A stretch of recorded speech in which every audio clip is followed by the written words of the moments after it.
Bismillahirrahmanirrahim. Alhamdulillah rabbil alamin wa bihi nasta'in ala umurid dunya waddin.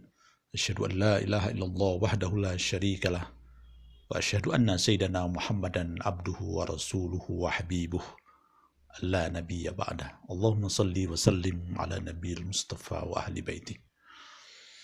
Para pemirsa yang berbahagia, kita berjumpa lagi masih dalam wacana dekat dengan Islam, dan kali ini kita masih menyambung pembahasan kita sebelumnya di sesi pertama, yakni Maulidur Rasul, peringatan Maulid Nabi kita Muhammad SAW 1443 Hijrah. Seperti biasa kita akan merujuk uraian ini pada dua nas. Yang pertama Al-Quran, yang kedua Al-Hadis. Dalam Al-Quran dikatakan, Allah berfirman, A'udzubillahi minasyaitonirrajim. Bismillahirrahmanirrahim. Wa ma arsalnaka illa rahmatan lil alamin. Aku tidak mengutus engkau wahai Muhammad kecuali untuk menjadi rahmat bagi alam semesta. Quran surat Al-Anbiya. Kemudian dalam hadis beliau juga mengatakan, innama bu'ithtu liutammima makarimal akhlaq. Sesungguhnya aku diutus di muka bumi ini adalah untuk menyempurnakan akhlak. Akhlak mulia manusia. Para pemirsa yang berbahagia, Maulidur Rasul, peringatan maulid bagi kaum muslimin, selain yang dapat diambil dari yang telah kita sebutkan sebelumnya, namun ada hal lain yang sangat penting bagi umat ini, yakni syiar Islam demi meneruskan amanah beliau untuk disampaikan kepada dunia setelah kepergiannya di zaman kita sekarang ini. Nabi sebagai pembawa rahmat. Bukankah Nabi kita semua, bukankah Nabi kita kepada kita semua, apapun latar belakang yang kita miliki, untuk menyampaikan pesan beliau. Beliau mengatakan dalam hadisnya, Ballighu anni walau ayah, sampaikan dariku pesan-pesan, informasi dariku tentang aku, sekalipun hanya satu ayat, satu tanda, sepenggal ayat. Itu permintaan beliau kepada kita semua. Tanpa terkecuali apakah kita di level yang paling bawah sampai mereka yang di level atas. Para pemirsa yang berbahagia, beliau, Nabi kita adalah sosok manusia yang selalu melayani umat, dan sosok yang sangat cinta dan perhatian sekali kepada umat manusia. Dan oleh sebab itu maka beliau menginginkan agar melalui lisan kita sebagai media, setelah beliau tiada, setelah kepergian beliau, agar informasi dan pesan Islam ini tidak berhenti sampai di Nabi saja, tapi tetap bergema ke seluruh anak manusia di berbagai pelosok dunia ini. Beliau ingin rahmat ilahi itu dinikmati oleh setiap orang dan tidak terbatas hanya untuk pengikutnya kita kaum muslimin di berbagai, dan hanya untuk bangsa Arab saja, tetapi cinta dan perhatiannya itu, rahmat yang beliau miliki itu tersebar ke seluruh penjuru. Karena itu cinta dan perhatian beliau itu direkam oleh Al-Quran pada surat 9 ayat 129. Laqad ja'akum rasulun min anfusikum azizun 'alaikum, dan seterusnya.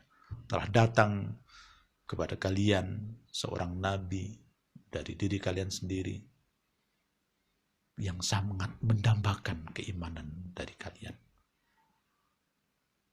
sangat mengharapkan kebaikan dari kalian. Demikian, kira-kira demikian terjemah bebasnya ya. Para pemirsa yang budiman, perlu diketahui pula bahwa kecintaan sang Nabi kepada umat ini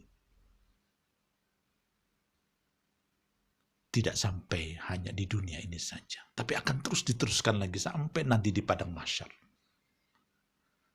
Ketika umatnya menghadapi kesulitan besar, beliau akan menyapa umatnya dan memohon pada Tuhan untuk mendapatkan dispensasi. Tuan-tuan bisa buka tentang syafaat Nabi ini dalam kitab Bukhari. Di sana cukup panjang dijelaskan tentang syafaat yang akan beliau minta kepada Tuhannya demi umatnya yang pada saat itu tengah dalam kesulitan. Maulidur Rasul, peringatan Maulid ini barangkali momen yang paling dahsyat untuk syiar Islam. Ya, paling dahsyat untuk syiar Islam, menyuarakan amanah Nabi atau dakwah Nabi kepada dunia. Dan sekaligus wujud dari kecintaan kita kepada beliau untuk terus menyampaikan informasi Islam ini kepada dunia. Sebetulnya banyak cara dalam menyampaikan informasi atau pesan Islam ini. Namun peringatan Maulidur Rasul merupakan cara yang amat ampuh dan menyentuh dan sekaligus dapat mempersatukan umat dan dunia Islam.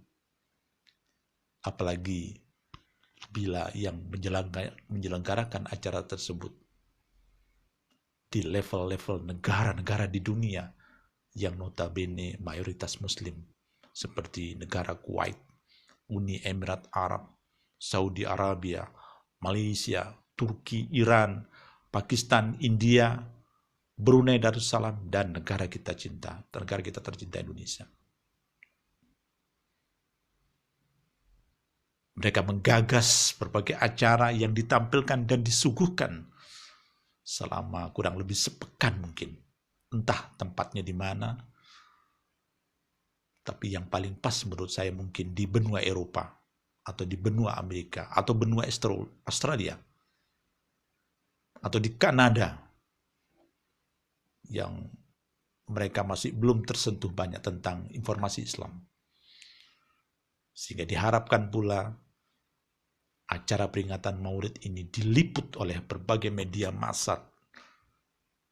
Maka tak ubahnya seperti seorang yang sedang menyaksikan football Piala Dunia. Ya, momen yang sangat besar. Mungkinkah itu bisa terjadi? Mengapa tidak? Bahkan mungkin lebih besar dari itu, mengingat negara-negara Islam banyak yang kaya raya.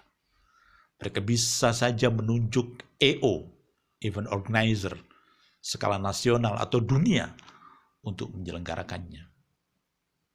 Yakin mereka bisa dan mau melakukannya, mengingat girah agama dan ingin mewujudkan rasa cinta dan hormat mereka kepada nabinya, dan juga sekaligus jalan untuk mendapatkan syafaat beliau di hari kiamat kelak. Apakah Anda atau negara yang termasuk ingin mewujudkan dan meloporinya? Semoga syiar Islam menggembala ke seluruh jagat raya ini, sehingga berimbas manfaat Islam untuk seluruh umat dan bangsa-bangsa di dunia. Umat dan bangsa-bangsa di dunia ini memang perlu diinformasikan terus-menerus agar tidak mispersepsi tentang Islam, dan sekaligus menginformasikan juga kepada mereka bahwa Islam bukan agama untuk segelintir orang dan komunitas tertentu, tapi ia merupakan roti ilahi dari pencipta jagat raya ini untuk dibagikan kepada seluruh umat manusia. Semoga informasi Islam bertambah kuat gaungnya seiring dengan peringatan Maulidur Rasul yang diperingati umat Islam sedunia, insyaallah. Amin. Demikian pertemuan dan eksposisi singkat ini, semoga ada manfaatnya.